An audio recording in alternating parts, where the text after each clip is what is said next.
She locked my door behind her, let her dress slip away, and smiled like she planned it all. The research station orbited a dying star, and nobody cared about what happened there anymore, because the war had moved to another sector 3 months ago, and left behind only the scientists who stayed to finish their work on alien biology, and psychology. Lieutenant Jake Morrison sat in his small quarters, reviewing data from the morning tests, when the door chimed, and he called out to enter without looking up from his screen because he expected Dr. Phillips with the weekly reports about the Zetharian prisoners they were studying. Instead, she walked in, and the air changed. Her name was Zara, and she was one of the 3 Zetharian females they had captured during a skirmish near the outer colonies, and she moved with a fluid grace that made human movement look clumsy and awkward by comparison. Jake looked up and froze because prisoners did not wander the station alone, and certainly did not enter officer quarters without guards, and yet here she stood in the standard gray jumpsuit they gave to all detainees, with her silver skin catching the dim light and her large violet eyes fixed on him with an intensity that made his breath catch. He reached behind her and touched the door panel, and he heard the lock engage with a soft click that seemed too loud in the sudden silence. He rolled fast, and his chair rolled backward and hit the wall, but she just smiled, and it was not a human smile because her lips curved differently and showed teeth that were too white and too sharp. "Jake, you have been kind to me," she said, and her voice had that musical quality that all Zetharians possessed, like multiple tones layered over each other, creating harmonies that human vocal cords could never produce. "You need to leave," he said, and tried to sound firm, but his voice cracked slightly because she was moving closer, and he could smell something like cinnamon mixed with ozone that made his head feel light. "Do not want to leave," she replied, and reached up to the collar of her jumpsuit and pulled the seal down, and the fabric parted and began to slip from her shoulders. Jake backed up until he hit his desk and held up one hand. "Stop. This is against regulations. You are a prisoner of war, and I am an officer, and this cannot happen." She let the jumpsuit fall to her waist, and her skin silver all over with patterns of darker gray that swirled like smoke frozen in metal. And she tilted her head in that way Zetharians did when they found something amusing. "Your regulations," she said softly, "do not account for what my people do when we choose a Mai Tai." "Have not chosen anything," he said, but his eyes betrayed him by looking at her, because Zetharian females were built similarly to human women, but more elegant, somehow with longer limbs and a grace that seemed impossibly "Saved my life," she said, and took another step closer. "You stopped the guards from hurting me when they were angry about losing their friends in battle.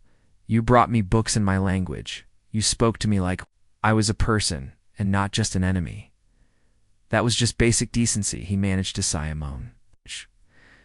"My people," she continued, as if he had not spoken. "When a warrior shows such kindness to a captured female, it is understood as a declaration of intent, and the female may choose to accept or refuse." "Did not know your customs," he said desperately. "This is a misunderstanding."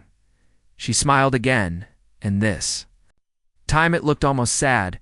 "Is it truly a misunderstanding, or are you simply afraid of what your people will say?" "Both," he admitted, because honesty seemed like the only option left when faced with those ancient eyes that had seen things humans were only beginning to understand about the galaxies. Ara reached out slowly, giving him time to move away, but he did not, and her fingers touched his face, and her skin was warm, despite looking like metal, and her touch sent a shiver through him that had nothing to do with temperature. "I have watched you for weeks," she whispered. "I have seen how you look at me when you think I do not notice. I have heard your heartbeat increase when you come to my cell. I have smelled the change in your chemistry that tells me your body knows what your mind refuses to accept." Jake swallowed hard. "This is insane. We are from different species. We are at war. Our people are killing each other. War does not last forever," she said, and traced her fingers down his jaw too. "His neck and our peoples are more compatible than you know. We have studied humans for years before the conflict began. We know your biology. We know your psychology." And she leaned closer until her lips were almost touching his ear. "We know what you need." "What I need," he said shakily, "is for you to put your clothes back on and return to your cell before someone finds us." "Hyro, what you need," she countered, "is to stop pretending. You do not want this." She stepped back and let the jumpsuit fall completely, and stood before him without shame or hesitation, and Jake felt his resolve crumbling like a dam with too many cracks. Why? Yes. Finally, why not one of your own people? Because she said simply, "You are the first person in months who is treated me like I matter, and because when I look at you, I see someone who carries the same loneliness I do. And because the moment you walked into my cell the first time, I knew what, that you would be the one I chose." Jake closed his eyes and tried to think clearly, but her scent was everywhere, and his heart was hammering, and some part of him that he usually kept locked away was screaming at him to stop thinking and just feel. "If we do this," he said slowly, "if we do this, everything changes." "Yes," she agreed. "I could be court-martialed. You could be seen as a traitor by your people. Perhaps we might both end up locked away, or worse." She moved closer again and placed her hand over his heart. "Possibly," she said, "but is that not better than spending the rest of our lives wondering what might have been?" Jake opened his eyes and looked at her, really looked at her, and saw not an enemy or an alien or a prisoner, but a woman who had somehow seen past all his walls and decided he was worth the risk.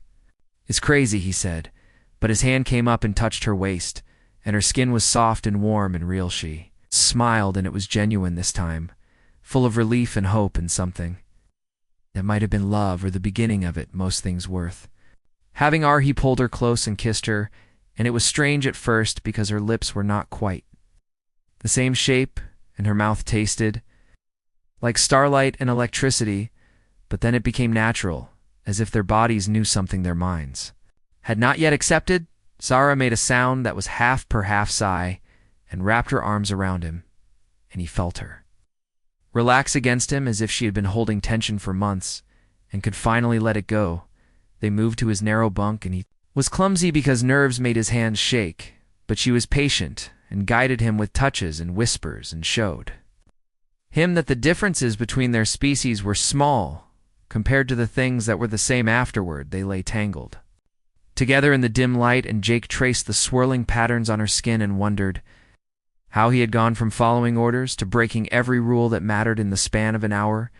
"What happens now?" he asked quietly. "Now," she said, and her fingers drew circles on his chest. "We figure out how to make this work. The station will not allow it. Then we leave the station and go where the war is everywhere." "Everywhere," she said. "There are neutral zones. There are worlds where humans and Zetherians trade despite the conflict. There are places where what we are does not matter as much as who we." Rue had been planning this. She laughed softly. "I have been hoping for this. There's a difference." Jake kissed her forehead and felt something settle in his chest that he had not realized was restless until now. Maybe hope is enough. They stood like that for hours, talking in whispers about impossible futures and unlikely dreams, and when the door chimed again, Jake tensed, but Zara just smiled and said, "That will be Dr. Phillips. With your reports you should answer, how did you know he would come?" "Because I have watched the patterns of this station for weeks, and I know who comes when and why, and I planned this moment for when we would have the most time before anyone noticed." "You really did plan this, Al?" She kissed him slow and deep. "Of course I did. Did you think I would leave something this important to chance?" Jake got up and pulled on his uniform, and when he opened the door, Dr.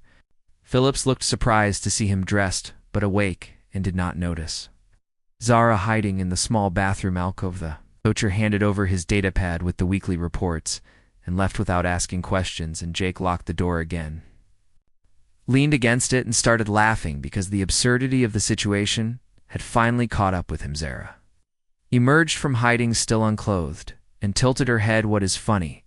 Everything he said. We just committed about 15 violations of military law, and you hid in my bathroom like we are teenagers sneaking around?" She grinned, and it was mischievous. "We are sneaking around, and is that not part of the excitement?" "Maybe," he admitted, "but we need a real plan. We cannot keep this secret forever." "I know," she said, and her smile faded.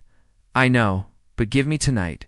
Give me one night where we do not have to think about tomorrow and its problems." Jake pulled her close again. "All right, one night, but tomorrow we figure this out."